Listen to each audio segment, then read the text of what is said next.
النوم شيء مريح، خصوصا إلا كنت عيان. يوسف كان ناعس، هو من داك النوع اللي ما كيتحركش، كيخليك تشك انه كيتنفس.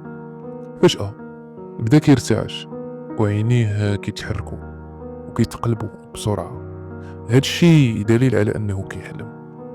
كان واقف قدام واحد العرش مصوب من الذهب، وحده هاد الكرسي كانت العافية كتشعل وكتطفى وكتبدل المكان ديالها. كان واقف قدام العرش والما كيحوطو من كل جهة، والظلام كان مالي المكان. فجأة غادي يسمع صوت كيتردد حداه بحال الفحيح ديال الفا. هاليا يا من تسمعون في وادي القرنين بحق سيدكم وبحق مقبلكم، فكوا قيد النزاعات، فكوا قيد النزاعات، فكوا قيد النزاعات. في العهات واسمعي بقين حتى إذا أحضرتم حرقكم المولى بحق وصيل مشموهوه شرطيائيل موهوقمي نخيشيما بهدار مخلبي. غادي يردد الصوت دوك الكلمات حتى سال منه. هنايا غادي يسمع الصوت ديال سلاسل الحديد بحال اللي تحت الارض، ولكن الصوت كان عالي. المشكله ان يوسف عارف انه غير كيحلم. حاول انه يفيق راسو ولكن وارو. بدا كيتفكر دوك الكلمات فين سمعهم. كان كيفكر والحلم غادي بحال شي فيلم سينمائي. غادي يبان ليه 4 الرجال كيتمشاو باتجاه داك الكرسي، ويديهم ورجليهم مربوطين بدوك السلاسل. كانوا كيتمشاو بحال نومو مغناطيسيا. بقى تابعهم بعينيه حتى وقفوا قدام الكرسي باش غادي يدوروا عنده. كانت الاشكال ديالهم مختلفه، ولكن كتجمعهم حاجه وحده: الحزن اللي باين على وجوههم، بحال داروا شي اثم اولا شي ذنب كبير. كان كيتسنى غير امتثال هذا الحلم المرعب باش غادي يشم ريحة الرماد. غادي يتساءل منين جات. ما غيدوش الوقت بزاف باش غيشوف المصدر ديالها. دوك 4 الرجال كيتصبب منهم العرق وكيطلع دخان من الجسد ديالهم، ولكن علاش؟ الوجوه ديالهم كانت كتذوب، كتذوب وكتحول لواحد السائل لزج كيطيح على الارض. هنايا غادي يحس يوسف بالحر شويه. غادي تحول هاد الحراره الى نار كتحرق الجسد ديالو. بلاتي حتى هو بدا الجسد ديالو كيسيح وما بقاش قادر يتنفس، وقيلا بدا كيموت. فالانسان الا مات في الحلم فراه كيموت حتى في الواقع. حس براسو بلي كيموت، ما يقدرش يتنفس، والجسد ديالو كيذوب وجعل فيه حراره لا تطاق. غادي يفيق يوسف من داك الكابوس المرعب. بدا كيشوف في السقف وكيقنع في راسو بلي هو بخير، وداك الحلم سالا. غادي يتساءل واش سمعوا شي حد كيغوت من النفاق. غادي يبدا يقرا ايات من القران الكريم. غادي تحس السرير ديالو واش غيوقع فاسك. غيقول مع راسو ياك ما رجعات العاده القديمه اللي كانت عنده في صغرو، وكان غيضحك على هادشي. ولكن غيلقى بلي الجسد ديالو كامل معرق بحال خدام في شي فورنو. كان الجسد ديالو عامر بالعرق وسخون، سخون بزاف. غادي يتساءل مع راسو فين شاف راسو بهاد الحاله، باش غادي يتفكر الحلم. وغيقول مع راسو هادشي غير بسبب داك الحلم والانفعال اللي حس به الداخل ديالو. غادي يهز التليفون باش يشوف شحال في الساعه، باش غادي يلقاها 2 الليل. قال مع راسو خاصو ينعس باش يفيق الغد ليه بكري. غيحط التليفون ويبدا يقرا في الادعيه والايات القرانيه. غادي يعاود ينعس بحال ما وقع والو. غادي تسمع الصوت ديال المنبه اللي كان يوسف كيكرهوه بطبيعه الحال. كانت عنده واحد العاده غريبه، دائما ما كيخلي التليفون بعيد شويه باش ينوض يطفيه، حيت الا خلاه حداه يقدر يطفيه ويعاود ينعس. غادي ينوض وهو ساخط، هو كيقول علاش غنمشي للكليه اليوم، علاش ما نعس ونرتاح. غادي يتفكر باللي دار مع حبيبه وحتى أحمد باش يمشيو عند خالو غادي يحيد عليه المنطق، غينوض باش يمشي للحمام كيف عادته، وغيخرج باش يصلي. مالين الدار حتى هما كلهم فاض. غادي تسولوني شكون ساكن معاه. بطبيعة الحال الأم ديالو والأخت الصغرى ديالو، بحكم أن الأب خدام في واحد الدولة أوروبية شي 10 سنين هادي. كل عام كيرجع لمصر يبقى معاهم واحد شهرين وكيعاود يسافر. داكشي علاش كانت الأحوال ديال يوسف ميسرة نوعا ما. الأم ديالو خدامة في إحدى المنشآت الحكومية اللي ما كتعرفش الدور ديالهم شنو هو اولا الخدمة ديالهم. اما اختو فكانت كتقرا في الثانوية وكانت من الطلاب المتفوقين. نرجعو ليوسف اللي كان كيصلي ولكن ما مركزش في الصلاة ديالو. كيتذكر الحلم ديال الليلة الفايتة وهو كينعر الشيطان وكيحاول يركز. غادي يسالي الصلاة مع ديك 46 تقريبا. غادي تسنى حبيبة تصوني عليه في الوقت المعتاد باش ما غاديش تصوني، وغيعرف باللي خاصو يتسنى الميعاد ديال احمد. غادي تفكر الحلم الغريب. هو كان من داك النوع اللي ما كيتفكرش الاحلام ديالو، ولكن هادشي ما كاينش. وبطبيعة الحال بمجرد ما كينعش الشخص كيبدا يحلم.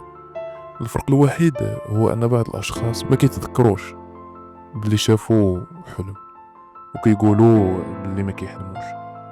وكان يوسف عمرو ما شاف شي حلم بهذه التفاصيل الدقيقة، بحال الأحاسيس السمعية والبصرية والجسدية. تفكر باللي شاف كرسي أو عرش من ذهب باش غيقول مع راسو وهو كيضحك وقيلا غيشد لحكم البلاد. ولكن شنو بلان دوك الكلمات اللي سمع؟ هو عارف باللي دوك الكلمات كانوا في المخطوطة، لكن هو ما كانش حافظهم، فكيفاش بقى عاقل عليهم؟ هو قراهم غير مرة واحدة.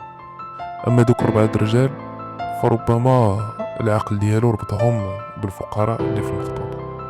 دابا عرف التفسير ديال كيفاش صور لي عقلو الاحداث المخطوطة في الحلم. ولكن علاش كانت الاجساد ديالهم كتسيح؟ حيت كون كان عقلو خيل ليه دوك 4 باغي 3 اللي ماتوا، اما الرابع فراه هرب على حسب داكشي اللي قرا في المخطوطة. كاينه شي حاجه مازال ما مفهوماش. هو عارف باللي كاينين بزاف الجهلاء اللي كينسبوا كلشي للعقل وكيقلبوا على شي اسم غير مفهوم بمجرد انهم ما فهموش شي.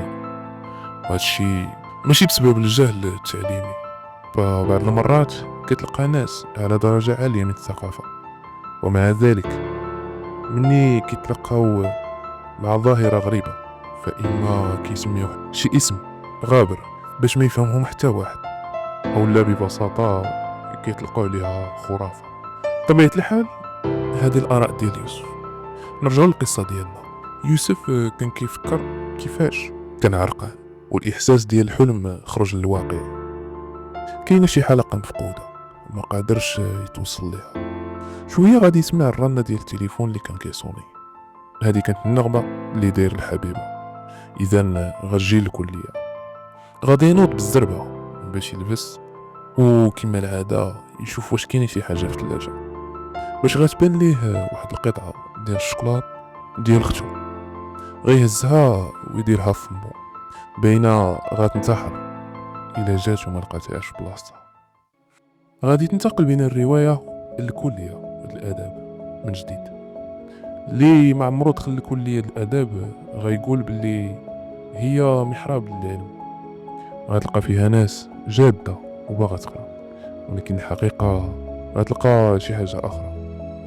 ربما دوك البنايات كانوا قدام شوية، ولكن كاين واحد النوع من الانفتاح والتحرر.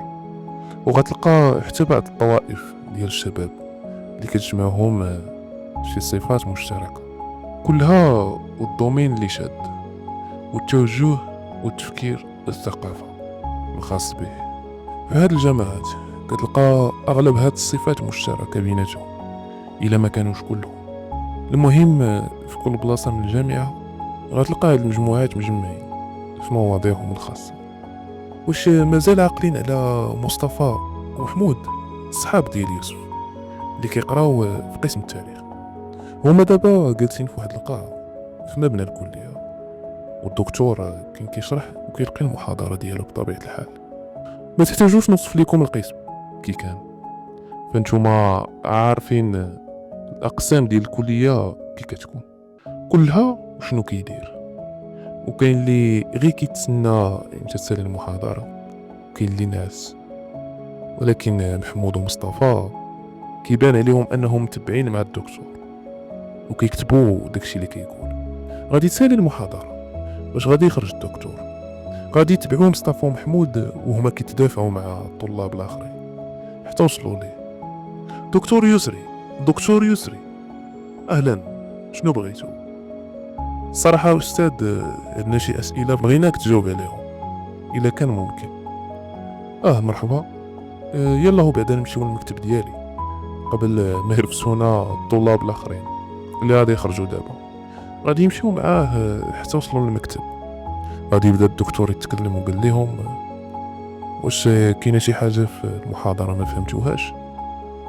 لا دكتور، المحاضره كانت متكامله، حنا بغينا نسولوك على شي موضوع في التاريخ. شنو هو؟ قرينا في واحد المنتدى في الانترنت على واحد الشخص سميتو احمد بن اسحاق البغدادي. الاستاذ ما غيدير حتى شي ردة فعل. غادي يكمل مصطفى. قرينا على هاد الشخص اللي كان كيجوب البلاد شرقا وغربا، وبلي كان داز على واحد المدينة اللي كل فيها اموات، وحتى انه تكلم مع شخص ميت.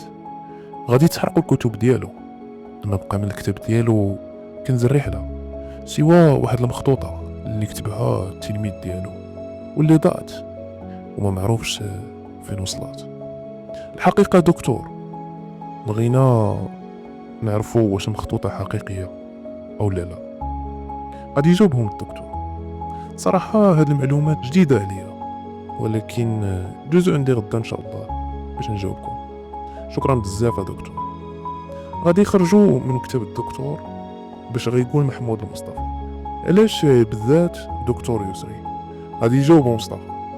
دكتور يسري بكل بساطة هو متخصص بالتاريخ الإسلامي، وداكشي اللي كان قال لنا يوسف على المخطوطة كيتصنف تحت التاريخ الإسلامي. غادي يقرروا من بعد ما يقولوا والو ليوسف حتى يشوفوا إجابة ديال الدكتور. غادي تسافروا بين الرواية ليوسف اللي كان جالس مع حبيبة وهو كيعاود ليها على المخطوطة بكل داكشي اللي وقع ليه حتى لدابا. كانت حبيبة كتصدق كل كلمة قالها يوسف بكل بساطة، لأنه معاه كتحس بالأمان والدفء والراحة، رغم أنه ما كايناش شي حاجة اللي كتميز يوسف، لأنه كتحس بالقوة معاه وبالضعف إذا ما كانتش حداها. ربما هذا الحب بسبب أن يوسف ما كانش من داك النوع اللي كيبغي يبان أو لا يتصور. فقاع الدراري اللي كتشوف كيميلوا لتغيير الشخصيات ديالهم والطباع ديالهم باش يعجبوها. بكل بساطة يوسف كان مختلف، قوي ورزين، حتى أنه كان غيقتل شي دراري كانوا كيتحرشوا بها من قبل وسلخوهم مزيان. داك النهار شفت فيه شي حاجة أخرى، الوحش اللي كان داخل ديالو واللي كان مستعد يدير أي حاجة على ودها. ولكن هادشي غامر زاد العمق الحب ديالها ليه. نرجعو ليوسف اللي كيعاود القصة ديالو والحبيبة. بمجرد ما سالة غتقول ليه بغيتي الرأي ديالي، غادي يجاوبها خاصك تلوح ديك المخطوطة وخلي عليك هذا الموضوع. الوهلة غادي يفكر يوسف جديا باش يلوح المخطوطة، او لا على اقل تقدير يعطيها لشي حد. غادي تسالي المقابلة ديالو مع حبيبة باش غادي يوصل الموعد اللي دار مع احمد يتلاقاو فيه. غادي يتلاقاو بالفعل وغيتوجهوا لشارع الهرم. غادي يبدا احمد يتكلم على خالو باش غيقاطعو يوسف، ولكن ما شرحتيش ليا شنو وقع بالضبط حتى جراو عائلتك على خالك. غادي يجاوبو احمد. في الحقيقه ما بقيتش عاقل بزاف، المهم أن خالي كان عايش معانا، كان ضحوكي وناشط، وديما كان كيعاود لي على الأساطير اللي كانت كتخليني نرتعب ونخاف.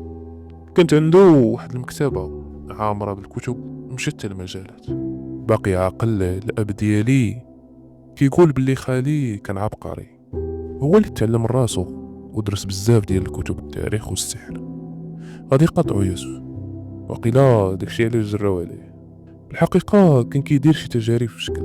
واحد النهار وقعت واحد الحادثة حتى واحد ما كيبغي يدوي عليها. واش من حادثة؟ غادي يبدا احمد يحكي داكشي اللي عاقل عليه على الحادثة اللي خلات العائلة ديالو تجري على خالو. لا تنسى لايك واشتراك في القناة تشجيعا لنا لنستمر بنشر المزيد إن شاء الله.